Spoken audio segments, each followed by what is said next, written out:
ہم سب پہلا سوال اس بحث سے متعلق ہے جو پچھلے دنوں میزان میں آپ نے پڑھائی تھی، ختم نبوت کے زیر عنوان، اور آپ نے اس میں یہ بتایا تھا کہ رسول اللہ صلی اللہ علیہ وسلم کی ختم نبوت کے حوالے سے قرآن مجید نے بالکل صراحت کے ساتھ یہ اعلان کر دیا ہے کہ اب آپ صلی اللہ علیہ وسلم کے بعد کوئی نبی دنیا میں تشریف نہیں لا سکتا۔ آپ کے جو الفاظ ہیں وہ یہ ہیں کہ نہایت واضح اور قطعی الفاظ میں بار بار اعلان کیا ہے کہ آپ آخری نبی ہیں، آپ کے بعد کوئی نبی آنے والا نہیں ہے۔ پھر یہی نہیں، اس سے آگے یہ بات بھی واضح کر دی کہ نبوت کا منصب ہی ختم نہیں ہوا، اس کی حقیقت بھی ختم ہو گئی ہے، لہٰذا اب کسی شخص کے لیے نہ وحی و الہام کا امکان ہے، نہ مخاطبہ و مکاشفے کا۔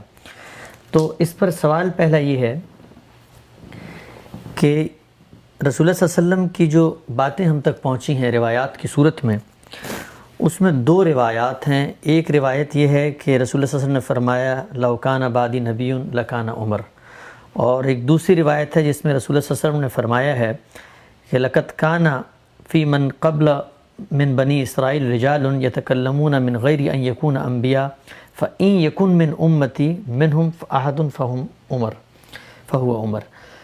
تو اب سوال یہ ہے کہ یہ کہا گیا ہے کہ جو پہلی روایت ہے اس میں لو کے ساتھ رسول اللہ صلی اللہ علیہ وسلم نے ایک بات کی تصریح کر دی ہے، لو تو کسی امکان وقوع کو ختم کر دیتا ہے، لیکن جو دوسری روایت ہے اس میں بتایا گیا کہ اللہ بنی اسرائیل میں غیر انبیاء سے بھی کلام کرتا تھا، وہاں پر ان کے ساتھ اس بات کو بیان کیا گیا ہے۔ تو ان جو ہے وہ کسی امکان کی کلی نفی کے لیے نہیں آتا۔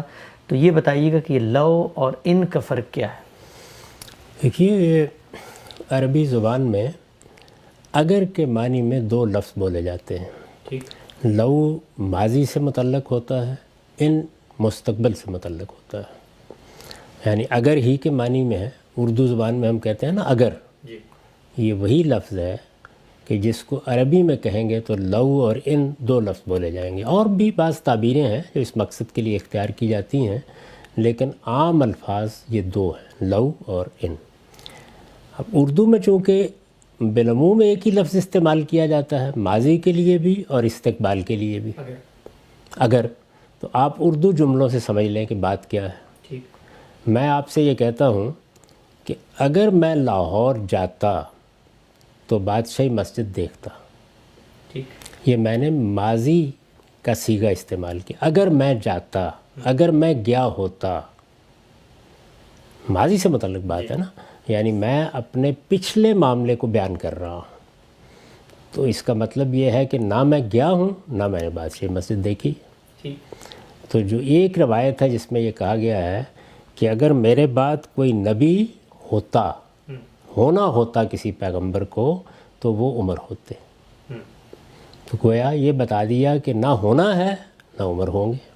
نہ میں لاہور گیا، نہ میں نے بادشاہی مسجد دیکھی، یہ بالکل وہی بات ہو گئی۔ اب آپ استقبال کے لیے اسی لفظ کو استعمال کریں، یعنی مستقبل، فیوچر کے لیے، تو کیا کریں گے کہ اگر میں لاہور گیا تو بادشاہی مسجد دیکھوں گا۔ اب گیا تو اس کا مطلب یہ ہے کہ امکان ہے کہ جائیں۔ یہ اس بات پر دلالت نہیں کرتا، امکان پر دلالت کرتا ہے۔ یعنی یوں نہیں ہے کہ جیسے ہی میں یہ جملہ بولوں گا تو اب اس کا مطلب یہ ہے کہ میں تو لاہور جاؤں گا ہی، یا میرا لاہور جانا طے ہو گیا ہے، یا اب لاہور جانے کا معاملہ ایسا ہے کہ جس کی نفی نہیں کی جا سکتی۔ اس میں جو امکان ظاہر کیا گیا ہے، اگر میں گیا، اگر میں جاؤں گا، تو اگر میں جاؤں گا جب آپ بولتے ہیں تو عربی میں اس میں ان بولیں گے۔ تو اس وجہ سے عام آدمی یہ خیال کرتا ہے کہ معلوم نہیں یہ کیا پیچیدہ بحث ہمارے سامنے آ گئی، یہ بڑی سادہ سی بات ہے۔ اب ظاہر ہے کہ ایک روایت میں لو استعمال ہوا ہے، دوسرے میں ان استعمال ہوا ہے، تو گویا ان سے یہ استدلال کیا جا سکتا ہے کہ رسالت میں آپ صلی اللہ علیہ وسلم نے نفی نہیں کی، امکان کا اظہار کر دیا ہے۔ یعنی اگر ایسا ہوا، کوئی شخص یہ استدلال کر سکتا ہے، کوئی شخص یہ استدلال کر سکتا ہے۔ تو اگر اتنی بات کوئی آدمی کہتا ہے تو وہ اصل میں اسلوب کی حد تک بات ٹھیک ہے۔ یعنی یہ بالکل صحیح ہے کہ جب میں نے یہ کہہ دیا کہ اگر میں کبھی گیا ہوتا لاہور تو میں نے بادشاہی مسجد دیکھی ہوتی، تو یہاں تو اصل میں ماضی میں جانے کی بھی نفی ہو گئی، بادشاہی مسجد کو دیکھنے کی بھی نفی ہو گئی. لیکن اگر جملہ یہ ہے کہ اگر میں لاہور جاؤں گا، اگر کبھی جاؤں گا تو بادشاہی مسجد دیکھوں گا، تو یہاں ظاہر بات ہے کہ یہ امکان موجود ہے کہ میں جاؤں گا تو دیکھ لوں گا. اب یہ بات کون کہہ رہا ہے؟ یہ خدا کا آخری پیغمبر کہہ رہا ہے. یعنی آخری پیغمبر کا مطلب جانتے ہیں کیا ہے؟ یعنی خدا کا رشتہ اب ختم ہو رہا ہے دنیا کے ساتھ. جس نے یہ خبر دینی تھی خدا کی طرف سے کہ کیا ہونے والا ہے، وہ آخری شخصیت دنیا سے جا رہی ہے.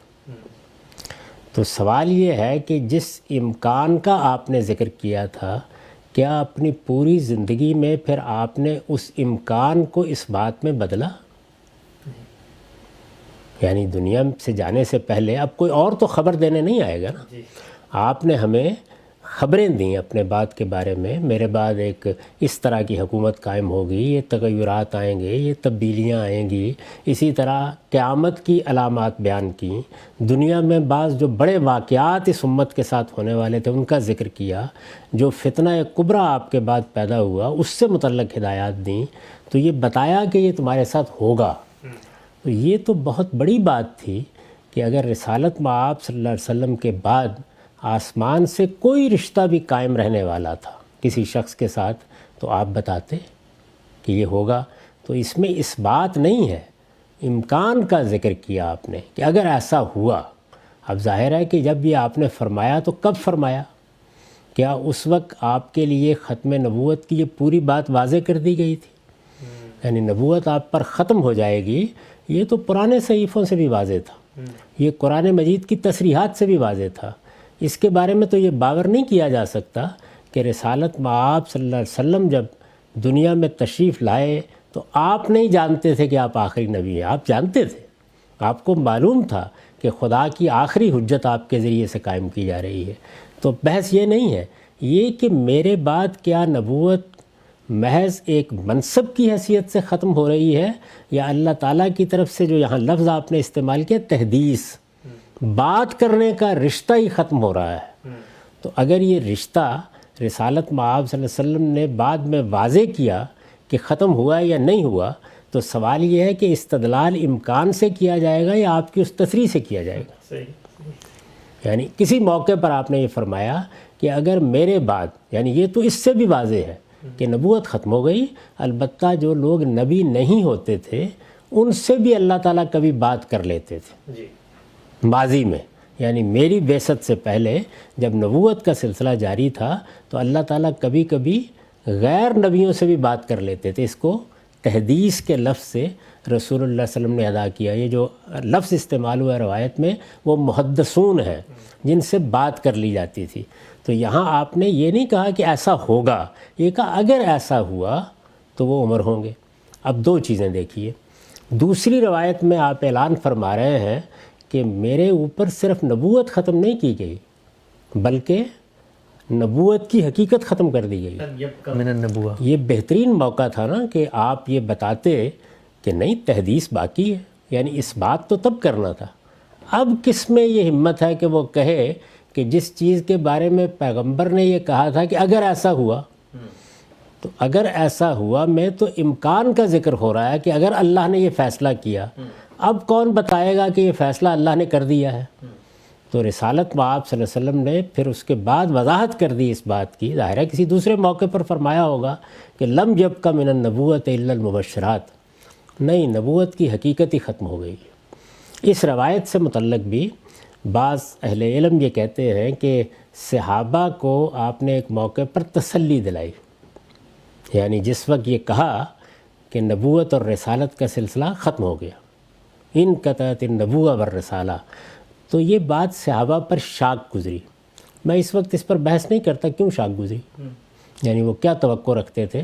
لیکن چلیے تھوڑی دیر کے لیے مان لیں کہ انہوں نے محسوس کیا کہ اچھا اب یہ جو نئی امت بن رہی ہے اس میں اللہ تعالیٰ سے کوئی رابطہ باقی نہیں رہے گا. تو یہ روایت میں آتا ہے، یعنی اسی روایت کے ایک دوسرے طریق میں کہ شاک گزری. یہ تو بہترین موقع تھا اس کا کہ آپ یہ فرماتے کہ کیوں پریشان ہو رہے ہو، بات تو ہوتی رہے گی. یعنی یہ ایک کمتر چیز کو بیان کرنے کا موقع نہیں تھا بلکہ اگر تحدیث نام کی کوئی چیز باقی تھی تو اس کو بیان کرنے کا موقع تھا، تو حضور نے فرمایا کہ نہیں، کوئی چیز باقی نہیں رہی، اب یہ سارے معاملات ختم ہو گئے، اور اس موقع پر فرمایا کہ صرف مبشرات باقی رہ گئے ہیں۔ اس میں بھی صحابہ نے پوچھا ہے، ظاہر ہے کہ وہ جاننا چاہتے ہیں کہ مبشرات کی کیا صورت ہوگی، تو آپ فرما سکتے تھے کہ اللہ تعالیٰ کسی کو کوئی بشارت دے دے، آپ نے یہ نہیں کہا، آپ نے فرمایا الرؤیا الصالحہ، نہیں، صرف خواب کے ذریعے سے اس طرح کی کوئی بشارت مل جائے، اس کا دروازہ بند نہیں کیا گیا۔ تو اس لیے جب رسالت میں آپ صلی اللہ علیہ وسلم کی نسبت سے ہم کوئی بات بیان کریں گے، تو اگر ایک جگہ آپ نے امکان کا ذکر کیا تو دوسری جگہ آپ نے اس کی نفی کر دی۔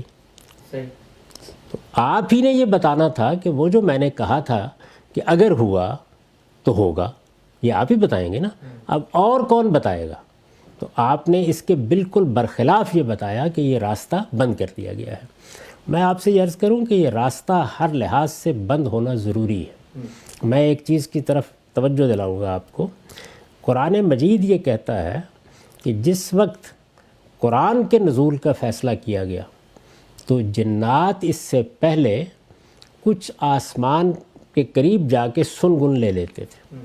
فرشتے جب اللہ تعالیٰ کا حکم لے کے آتے تھے تو کہیں نہ کہیں بیٹھ جاتے تھے اور کوئی بات سن لی، کوئی چیز اچک لی، کچھ نہ کچھ ان کو معلومات ہو جاتی تھی، اس سے ان کا کاروبار چلتا رہتا تھا۔ یہ جو کہانت کا کاروبار ہے یہ سارا اسی پر چلتا ہے۔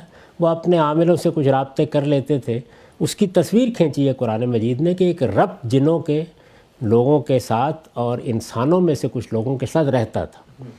لیکن جیسے ہی قرآن کے نزول کا فیصلہ کیا گیا تو خود جنات کی یہ شہادت قرآن میں نقل ہوئی ہے کہ اب ہمیں کھدیڑ دیا جاتا ہے، پہرے لگا دیے گئے ہیں، ہر طرف سے راستے بند کر دیے گئے ہیں۔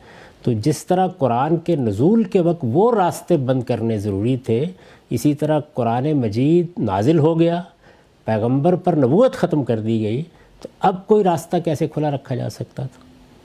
تو رسول اللہ صلی اللہ علیہ وسلم نے اگر ایک موقع پر امکان کا ذکر کیا تو یہ آپ ہی تھے کہ جن کو بتانا تھا کہ کیا پھر وہ امکان کوئی ہے؟ یہ اس بات کون کرے گا؟ اب یہ میں نہیں کر سکتا۔